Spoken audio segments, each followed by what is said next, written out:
This is episode number 8 for the Sheep and Goat Topics podcast, and I'm Dr. Mike Neary, Extension Small Ruminant Specialist, Purdue University.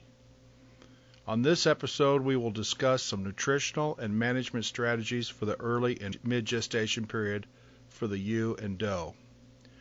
Gestation length for the ewe is 146 to 152 days in length, and it is a few days longer for the doe. It can be conveniently divided into 45 to 50 day thirds, and that works nicely when considering nutritional needs. Nutritional requirements are highest in the last 45 days of gestation and considerably lower for the first 100 days of the pregnancy. This doesn't mean the first 2/3 or 100 days of pregnancy aren't important nutritionally. They are, and reproductive performance and management inputs can be affected during this phase of the pregnancy.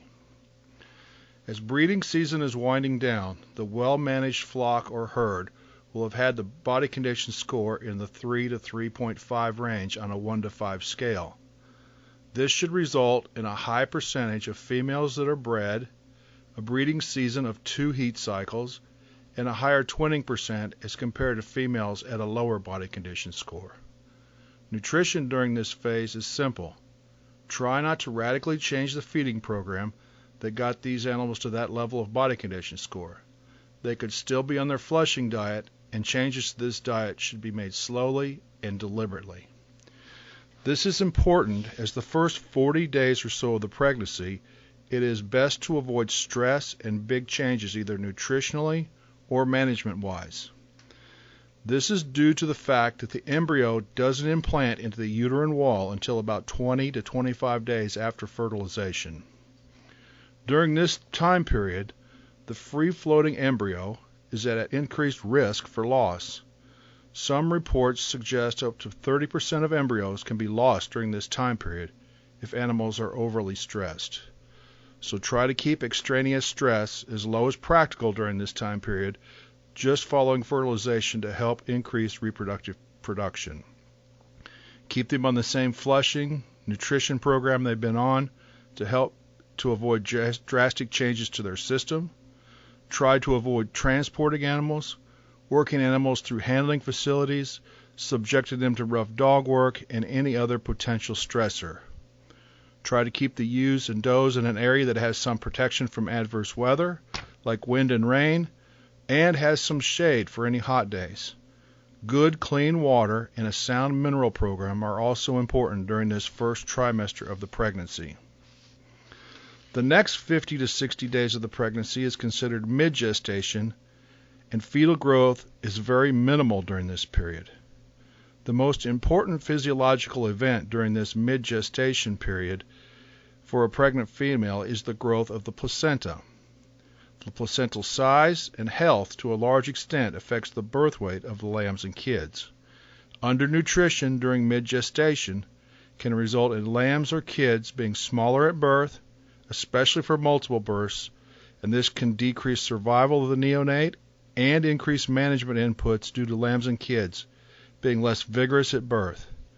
To produce big, strong, vigorous lambs and kids at birth, adequate nutrition for placental growth is important. However, we don't want to overfeed during this phase, as fat ewes, fat does are more prone to pregnancy toxemia during late gestation.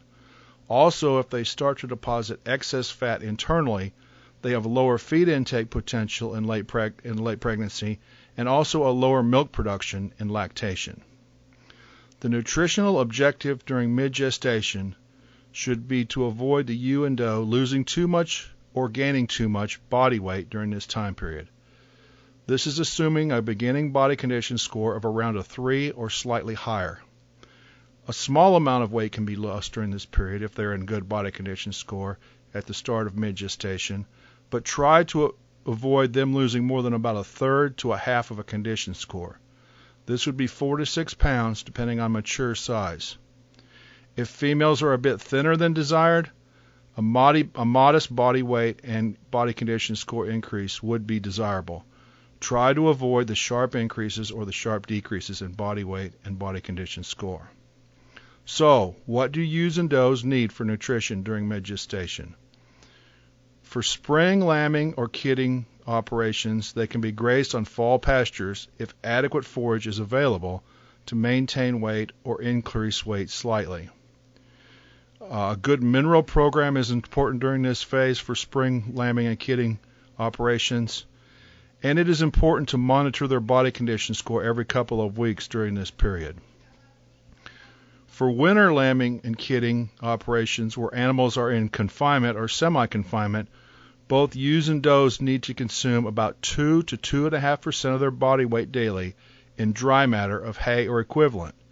Ideally, this hay will have a TDN content of 53 to 54% and about 10% crude protein or slightly higher. Often in an operation like this, a good grass-based hay will suffice during this period. Just a word about grass hay this year, though. With all the weather challenges for much of the United States during the first cutting of hay, it is important that producers get their hay tested for nutritional content. Over-mature grass hay will have lower dry matter intake potential, lower energy content, and lower crude protein. First cutting hay in a normal year that may be adequate for mid-gestation may be less than ideal this specific year.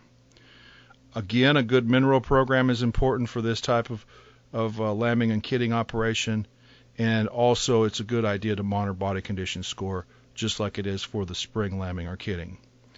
Nutrition and management is not difficult in early and mid-gestation, but that doesn't mean it's not important. So in summary, try to enter gestation with ewes and does in good body condition score. It simplifies management, simplifies nutrition, and makes them more productive. Try to avoid stressful procedures during gestation, changing of diets, transporting, and how animals are handled. During mid-gestation, keep the pregnant ewe and doe in a maintenance type of nutrition program. Avoid sharp increases or decreases in body weight and body condition score, assuming they enter this phase in a reasonable body condition score. If in dry lot, feed 2 to 2.5% of their body weight of decent quality hay daily. If on fall pasture, make sure pastures actually have adequate forage quantity to maintain body weight and body condition scores. Keep your mineral program sound. Monitor body condition score every couple of weeks so any changes can be detected quickly and dealt with in a timely manner. And lastly, get your hay tested this year to see what you have and adjust your diets as needed. Thank you for listening to this episode of Sheep and Goat Topics. If you found it useful, please subscribe, rate the podcast, and tell your friends.